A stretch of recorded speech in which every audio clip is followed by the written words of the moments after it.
প্রিয় শিক্ষার্থী, সমাধান এডুকেশন কেয়ারে আরও একটি নতুন ক্লাসে তোমাদেরকে স্বাগত। আজকের ক্লাসটিতে আমরা নবম শ্রেণীর গণিত অনুসরণী 4.1-এর 14 নম্বর প্রশ্নের সমাধান দেখব। তাহলে চলো শুরু করা যাক।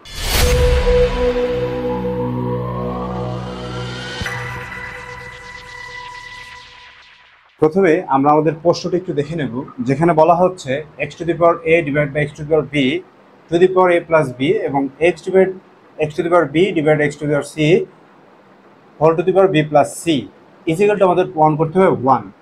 তো আমাদের যেহেতু প্রমাণ করতে হবে, আমরা অবশ্যই লেফট সাইড দিয়ে শুরু করব। তবে লেফট সাইড দিয়ে আগে প্রশ্নটি লিখে নিচ্ছি।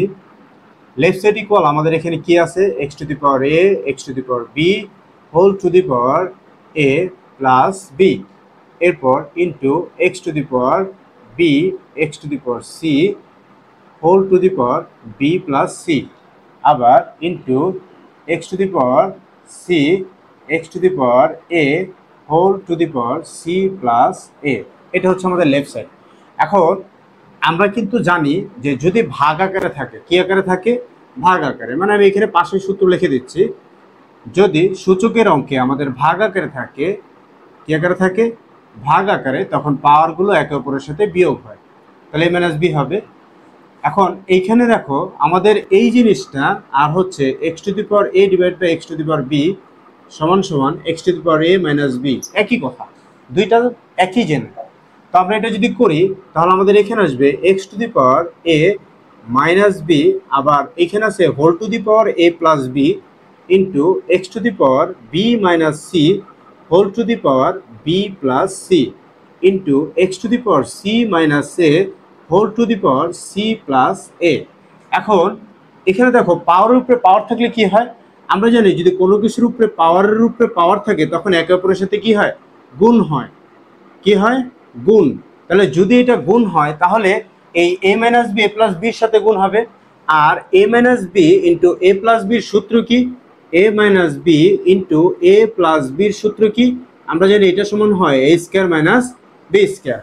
তো আমরা এখানে এই জিনিসটাই বসাবো। আশা করি তোমরা বুঝতে পারছো। যদি a plus b into a minus b হয় তাহলে a square minus b square সূত্র হবে।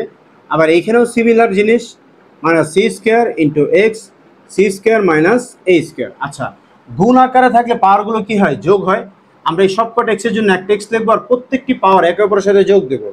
এ square minus b square plus b square minus c square plus c square minus a square. যোগ দেওয়ার কাজ শেষ।